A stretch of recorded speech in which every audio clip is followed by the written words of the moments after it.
Okay, maybe we can get started now. I just have two questions. Okay, I'll just wait till 305 because right now I think there's just a GK. In case there's a GK, by the way, feel free to ask questions if you have any. Otherwise, we'll start at 305. Yeah. Okay. Yes. A very, very good afternoon, sir. Good afternoon. Sir, I'm sorry I'm trying, but I have written two questions. I will ask those questions now. Is it okay? Sure. Okay. The first question is, how do we get the first seed crystal in Jogralski method? Because the seed, yes, is it by multipass load zone method? Seed crystal in Jogralski. So I guess you are asking, how did we get the first seed? Is that the question? Yes, sir. Yes, sir. So to answer your question, I actually don't know. But what I'm guessing is this is the classic which came before chicken or an egg type of question. And the answer is probably a mix. So maybe they started with polycrystalline, but over a period of time, they were able to find a piece that was single crystalline enough. Because when you do grow polycrystalline or multicrystalline silicon wafers, you do get large grains. It's just that across the whole wafer, you have many grains. But if you were to bake a very small piece, that would probably be an oriented silicon. And so you go from there, and at some point, people had enough seed that they could make bigger and bigger crystals. So this kind of thing happens all the time. From equipment to, so for example, how did we make the first lathe machine? The first lathe machine was probably made using tools that were not very nice. So how did we make good tools? Well, we first made bad lathes. From bad lathes, we made better tools, which led to better lathes. And then there is a positive feedback over a period of time. The technology ramps up. Does that answer your question? Yes, sir. It definitely answers. But the question is, once we use that seed crystal, that has already been gone, right? Because now everything is crystal. Now for making a different seed crystal, we have to cut one seed crystal from this entire crystal. So if you look at the shape of the ingot sort of has the seed at the end, right? And as we discussed during the lecture, you anyways cut the ingot into wafers. So enough crystalline silicon sort of left behind. If you want to break it into smaller seeds, there is enough around. Okay. It answers my question. Thank you very much. And one more question, if I may ask, sir. That is, how do we monitor the quality of HEPA filters in a clean room? How frequently are they required to be replaced in a clean room? The HEPA filters. Now, some of these details are very bluntly speaking, not something I'm privy to, because each clean room sort of figures out what they need themselves. What I can tell you is what we do, number one, and then I can probably make a qualified guess of what somebody like an Intel would do. So what you actually measure is not the quality of the HEPA filter. What you actually measure is the particle density. So there are particle counters around. That you can measure the particle count with. So when the particle count is off spec, then you start searching, okay, what is the problem? First, you look at something else has happened. Example, are you installing a new tool inside the clean room? When you install a new tool inside the clean room, you create a lot of particles. So maybe that is the reason. It has nothing to do with the filters. Over a period of some running operational experience, you learn that your HEPA filters probably go bad in say 6 months, 3 months, something like that. In our case, we end up, I think, replacing our HEPA filters every year. And that is just where we are in terms of what our usage is, where we are in Bangalore, how clean our air is, how bad our dust is, etc. Some version of this is probably what happens in any clean room. The second thing that I can say is that the rate at which you use the HEPA filter probably scales with how high a level of clean room you are trying to maintain, because the number of air changes per minute inside the clean room scales with the class. So the lower the class, the more number of changes, the more times you sort of use the HEPA filter to clean the air. So a class 1 clean room probably, which has 4 to 5 times higher changes or 10 times higher changes than a class 10 clean room, will probably end up using a lot more HEPA filters per year. Yes.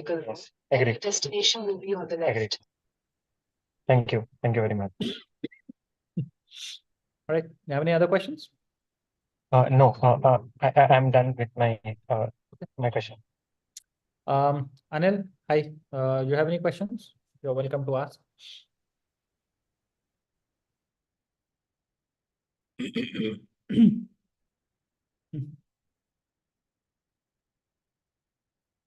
Hello? No, sir. No.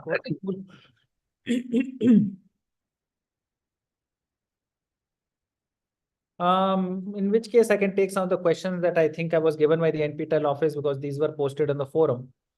In some ways, these questions are more requests than questions, but I'll read them out nevertheless. So they said, please share the PPTs of that you have explained in the lectures. The text manuscript slide in text manuscript slides are present, but the pixel quality is poor.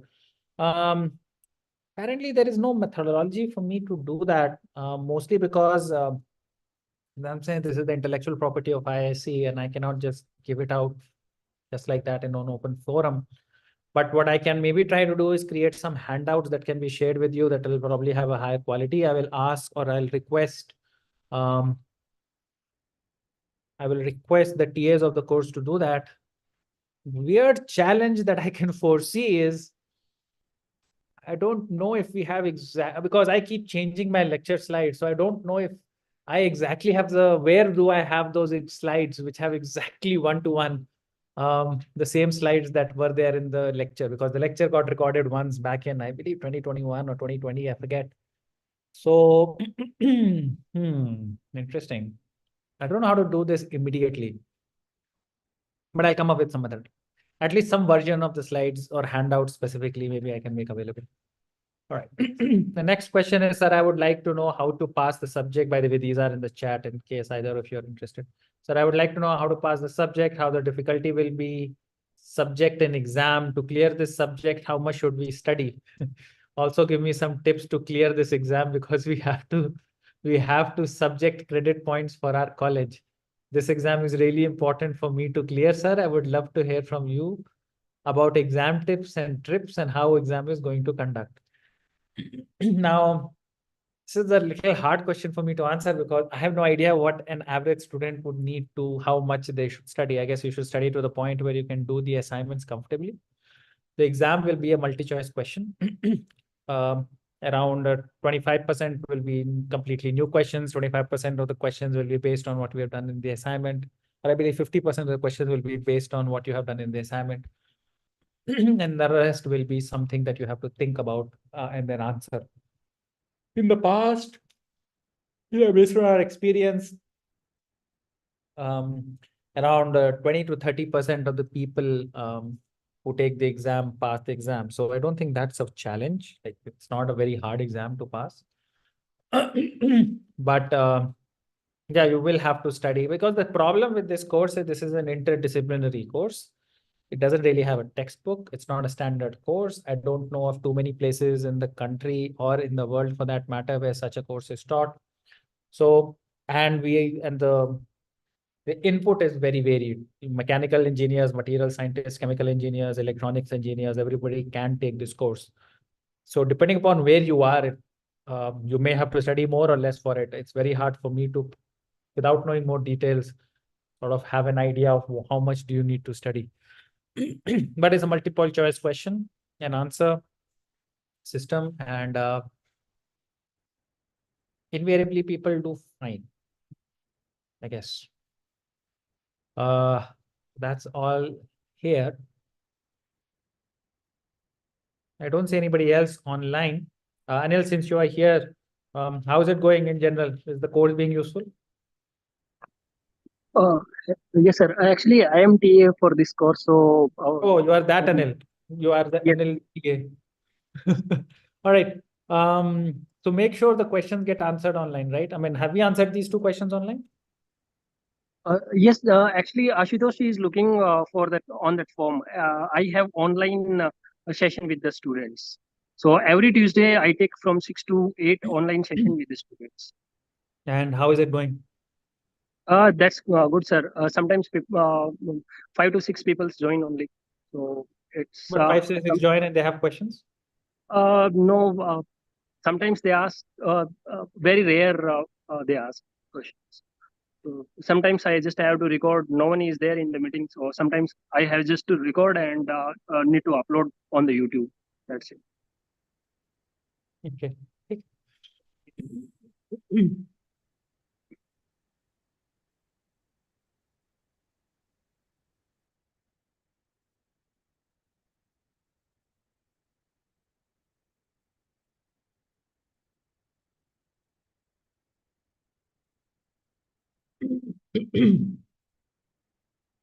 So you guys log into the nptel.ac.in wala.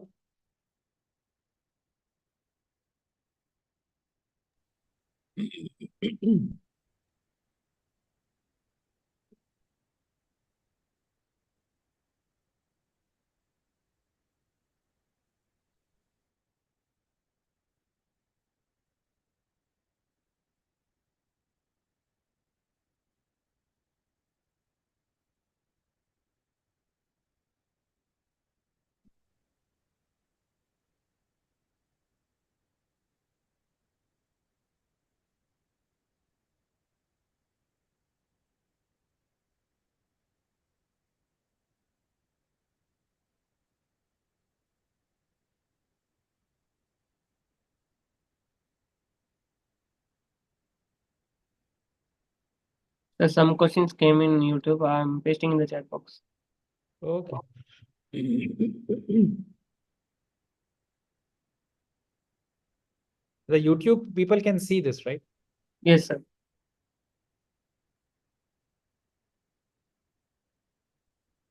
What is the pressure inside clean room? Quantitative.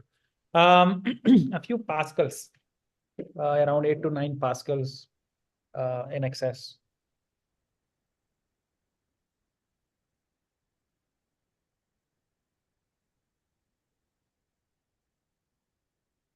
How moisture in the clean room affect the deposition of film? Moisture affects less the deposition of film because deposition usually happens inside vacuum chambers anyway. Both in CVD, ALD, or physical vapor deposition, you are inside a vacuum chamber.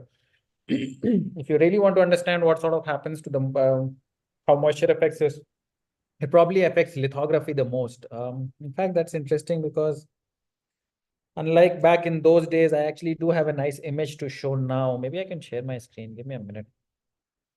I can show you real life what actually happens. This is some data we have from our own clean room.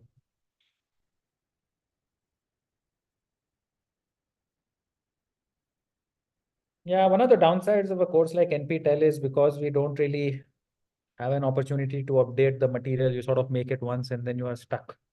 You sort of don't get the opportunity to redo some of these things. Maybe at some point I will sit back and start redoing it one lecture at a time.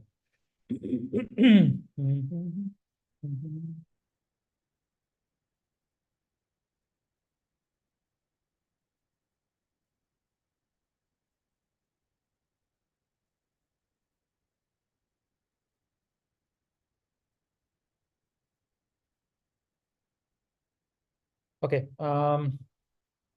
Let me know if my screen is visible.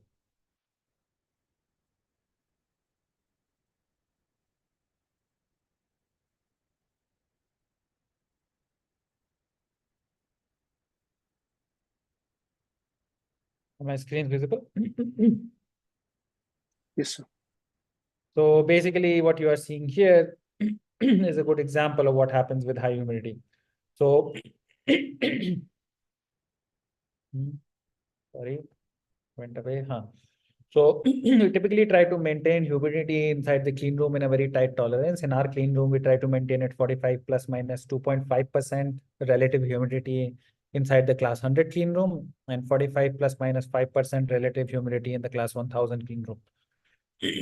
So this is what the ambient looks like. This is what the Bangalore humidity outside, and this goes up and down depending upon if it rains or if the clouds come in, etc., something like that. So as you can see, humidity can go all the way to 90%. But inside the clean room, we try to maintain it within a certain tolerance. Now, if and when that fails, and it has at least happened once or twice, but it had failed, then one of the first things we start seeing is affecting our humidity. So this is a lithography step where normally we are able to make 1 micron features. So this is 1 micron resolution. The actual humidity, real-time humidity measurement was 46%, and the things work. You can actually see 1 micron lines are reasonably well resolved. But when you do the same thing at 54% humidity, which in the scheme of things is not too off, but outside the specifications or the tolerance we normally have, you can actually see that the 1 micron lines are not resolved anymore. You see these, instead of being separate lines, these are sort of getting smudged together. And that is because the resolution has suffered. So this is a classic example of something that bad humidity can do.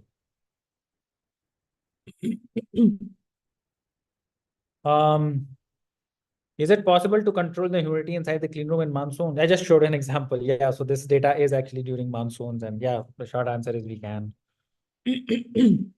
ALD is CVD or PVD? ALD is strictly speaking a CVD because it's a chemical reaction. It's a chemical vapor deposition.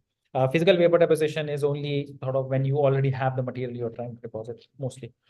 If you do oxidation first wet and then dry, then the dry oxidation film is done at the interface of silicon and wet oxidation above the silicon. You are right, strictly speaking, but there are two challenges with that idea. I understand what you're trying to say. You're sort of basically trying to say that, look, I'll have high quality film near silicon where it really matters. And then I'll have a poorer quality wet edge oxide film on top. You're right. That can be done. The only challenge that you will see is usually wet oxide is used for thick films. So presumably here also it is thick. Once a wet oxide has become thick, say 500-600 nanometers, after that, if you switch on to dry oxygen, what you will notice is that the thickness of the oxide is so thick that not much oxygen diffuses through. And since not much oxygen diffuses through, you actually you're not able to grow silicon dioxide at the interface very well or very fast. This is the easiest way to show this is through a simulator. You can either do this in a TCAD software, or otherwise there are a couple of softwares online available which can help you do deal calculations of oxide growth. I think BYU, Brigham Young University has an oxide calculator. Stanford has an oxide calculator. So take any of those calculators and do this experiment. First, don't start from 0 oxide thickness. Start from 1 micron thick oxide. And then try to run a dry oxidation recipe where you're trying to grow some, say, 100 nanometer or 50 nanometer of silicon dioxide.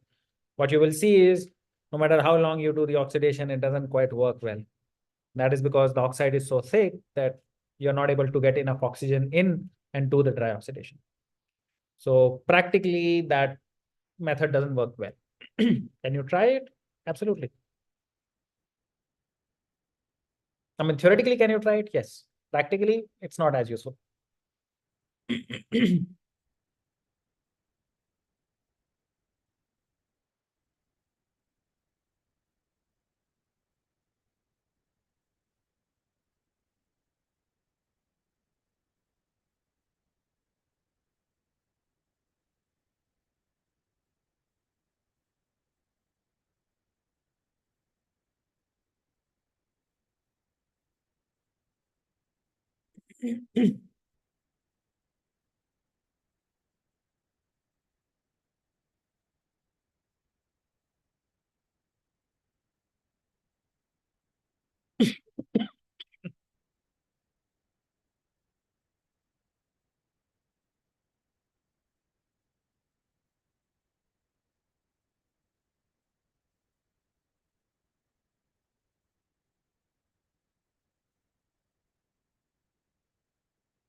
Okay, any other questions, guys?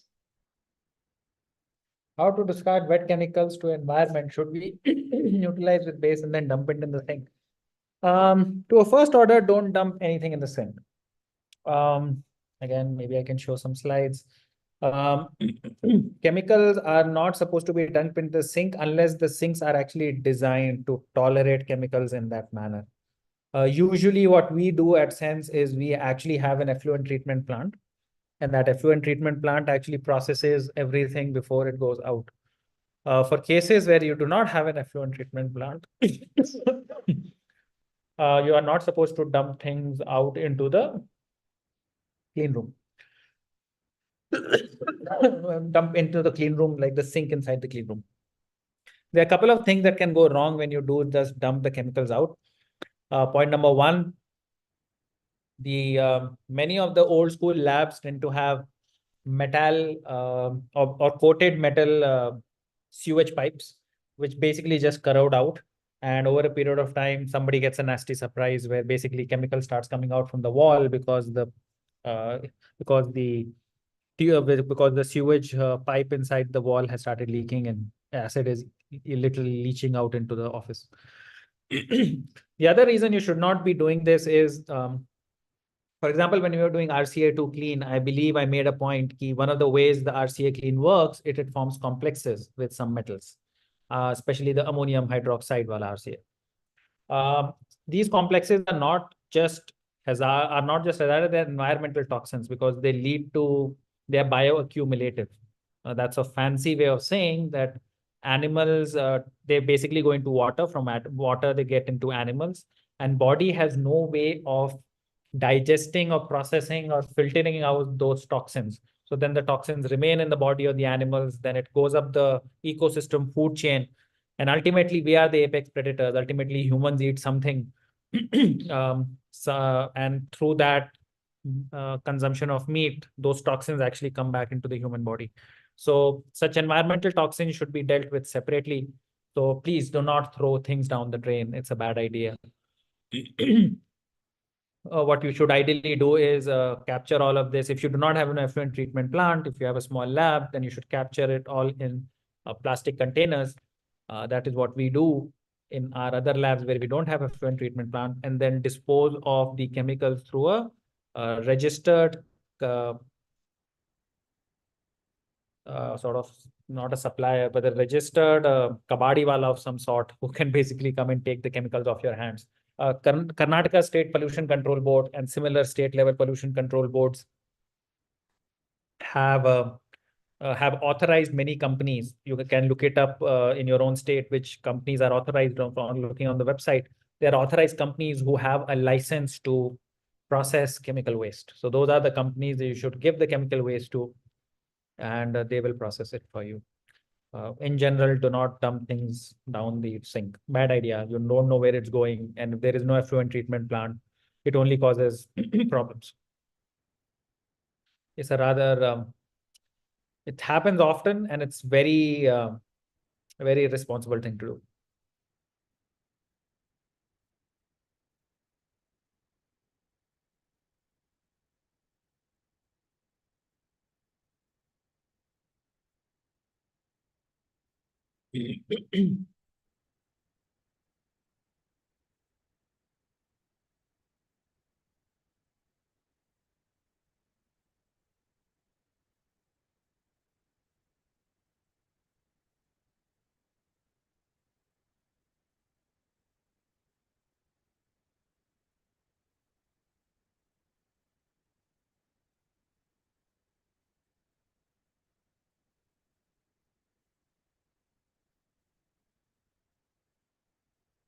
All right, it's 3:26. If there are no questions, then maybe we can end at 3:30. NPTEL office, let me know if there is a problem. Or if you have an objection, rather.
All right, it's 3:30. Oh, can you give some insight? Wow, okay, there are some more questions.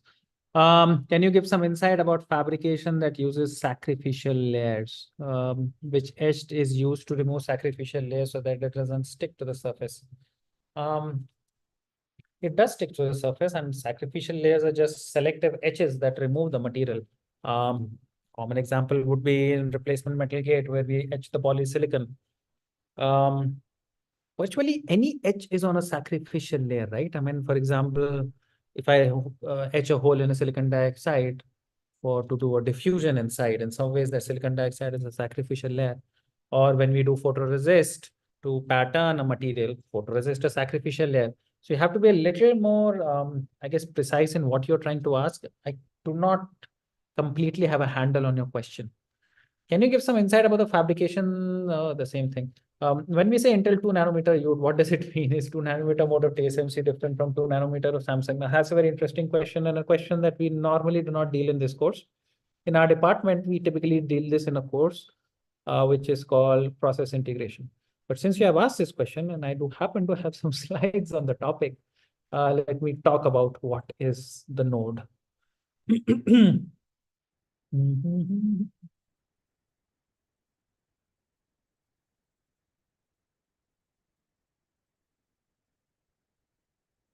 The slides are actually, in this specific case, from Professor Navakant Bhatt, who's the dean in our department, rather.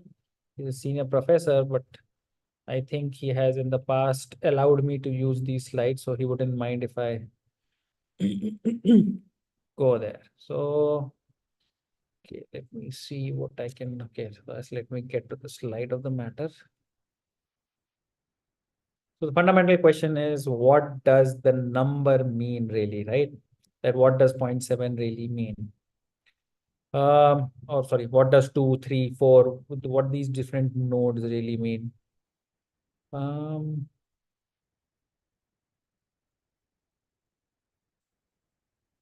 let me start here. What used to mean, and I'm just going to, I'm hoping you can see my screen. Let me see what you see. Cancel, you are sharing screen. Oh, you can see this. This is actually a screenshot from a paper. This is basically the 90 nanometer logic technology was first published. This is a paper from Intel. But it has a very interesting graph. And this is the graph where our story starts. This graph basically tells you what is the size. I mean, this is the 1 nanometer, 2 nanometer. So you don't see 2, 3 nanometer here because this is at this point 14 years old graph. But you do see, right? There's a technology feature size, and then there is a width of a gate.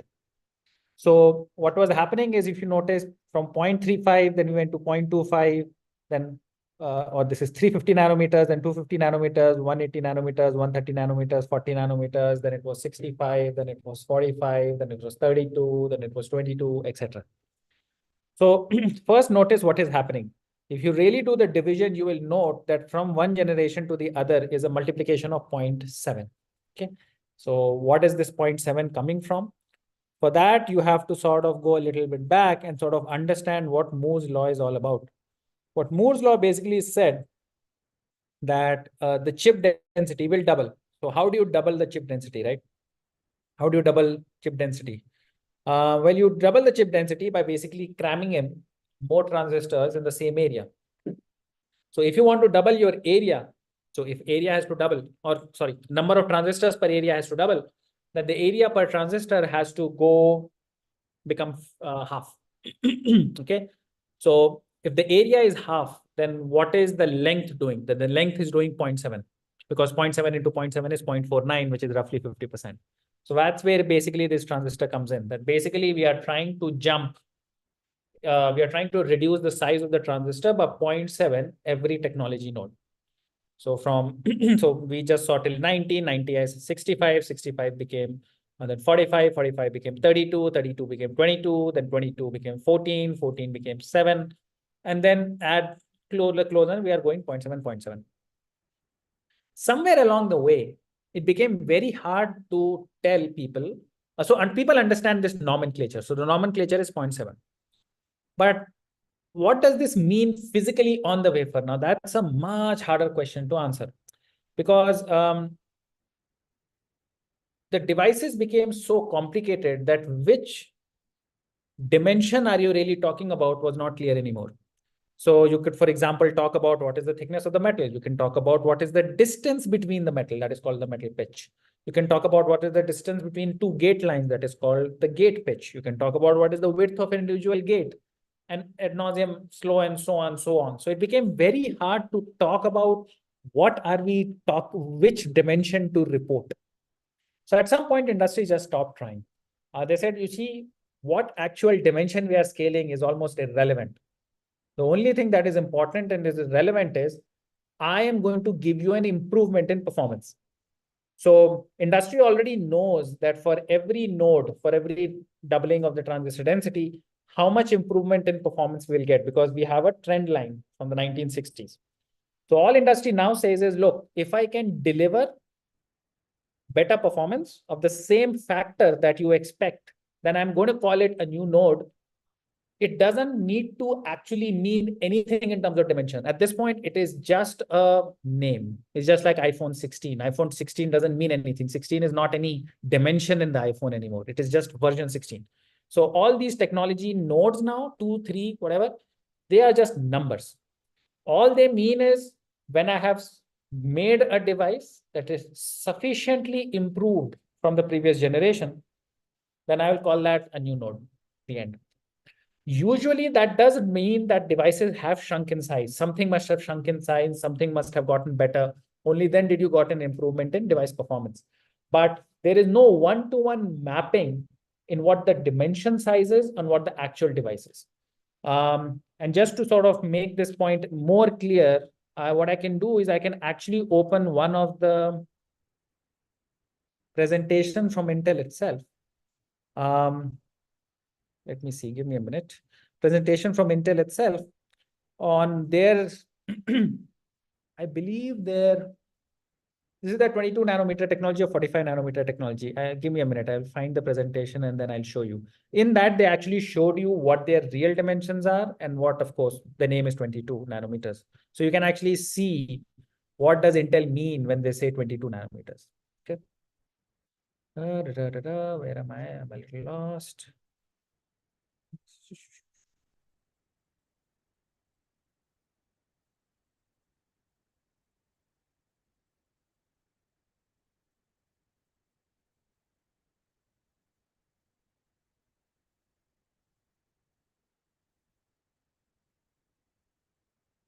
Hmm.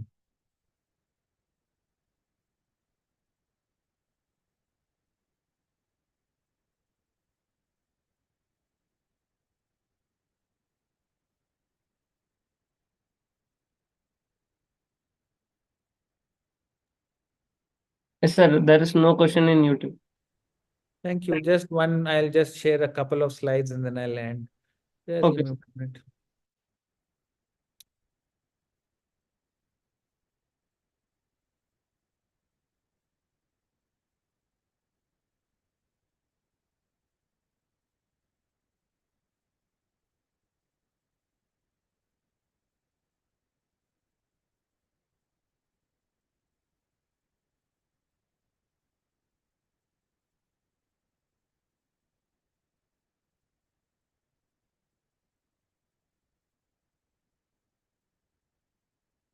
Okay, hopefully you can see my screen. So this is Intel presentation, obviously, this is not mine, but you will see what I mean here. So this is a 22 nanometer technology, all right? And this was the technology where they introduced the FinFET. The very fact it's a three-dimensional device meant it became very complicated to talk about which dimension are you talking about. But they have an interesting.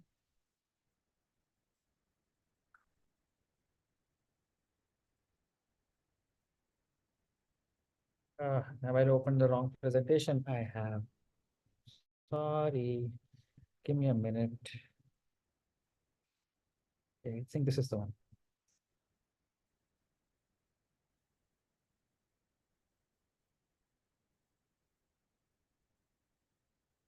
Yeah, this is the one. Okay.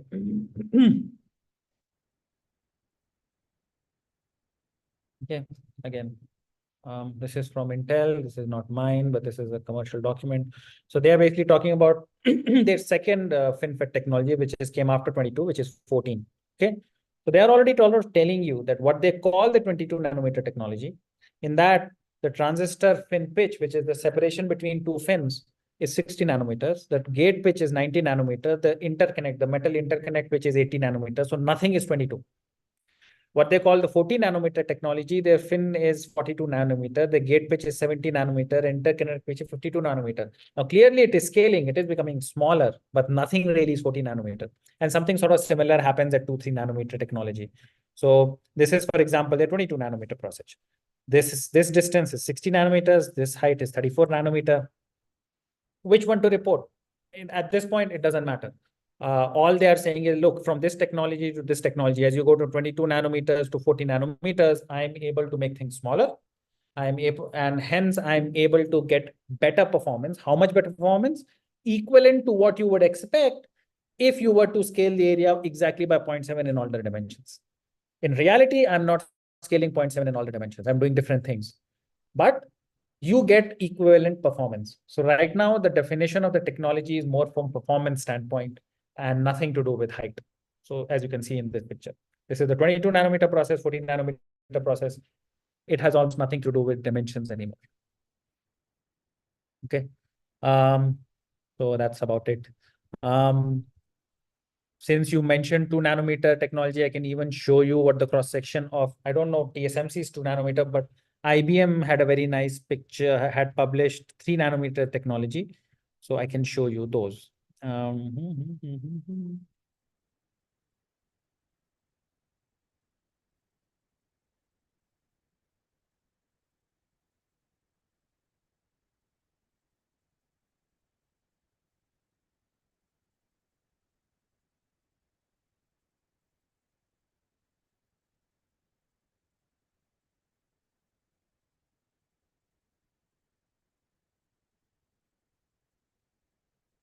Yeah, so this is IBM's 2 nanometer technology. So it's a gray app, all wraparound technology. The current actually flows through these nano sheets. These nano sheets are 5 nanometer in height, 40 nanometer wide, and they're stacked one on top of each other. And so again, now this is a 3-dimensional device, right? This is a 3-dimensional device now. There is no dimension that is 2 nanometers, but then which dimension would you report? As I discussed many times at this point, it doesn't really matter. End of the day, provided the performance is equivalent, we call it a 2 nanometer technology. Any other questions?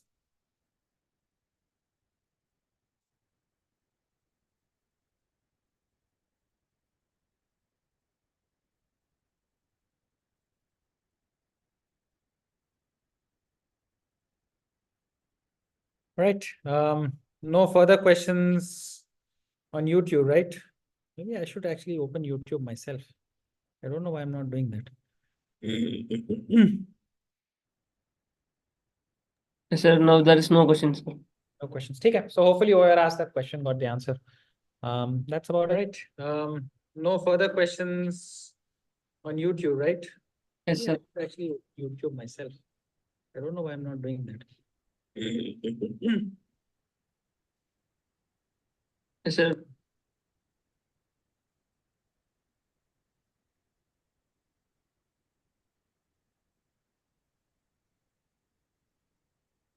All right.